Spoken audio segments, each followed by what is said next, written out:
আসসালামু আলাইকুম। আজকে একটা ভিডিও নিয়ে কথা বলবো। আগে সম্পূর্ণ ভিডিওটা দেখেন আপনারা।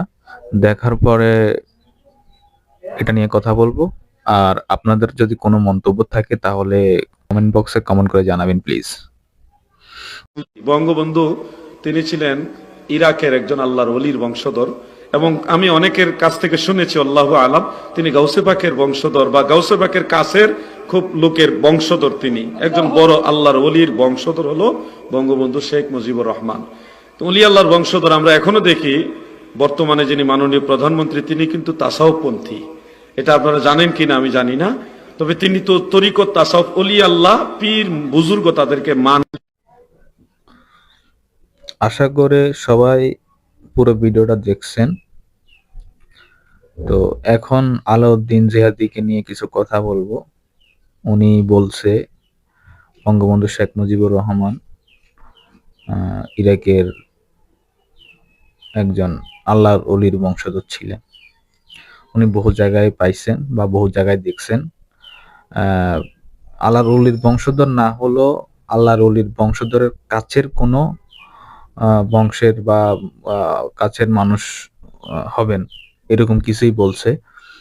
তো উনি কোন জায়গায় পাইছে বঙ্গবন্ধু শেখ মুজিবুর রহমান আল্লাহর ওলির বংশধর ছিলেন? যদি এই বিষয়ে কেউ জানেন একটু কমেন্ট করে জানাবেন।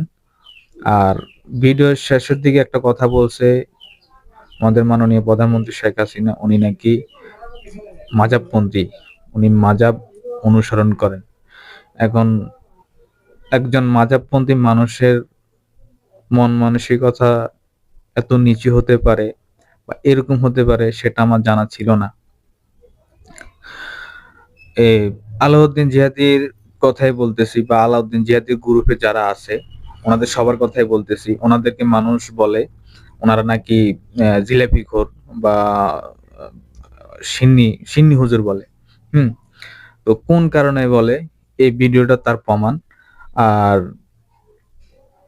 ইসলামে মানুষকে নিয়ে সমালোচনা করা নিষেধ করছে, তবে এদের সমালোচনা না করলে পারি না।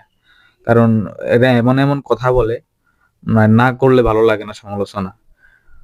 হ্যাঁ, কারো যদি এই বিষয়ে কোনো কথা থাকে বা কোনো কিছু বলার থাকে একটু কমেন্ট করে জানাবেন প্লিজ।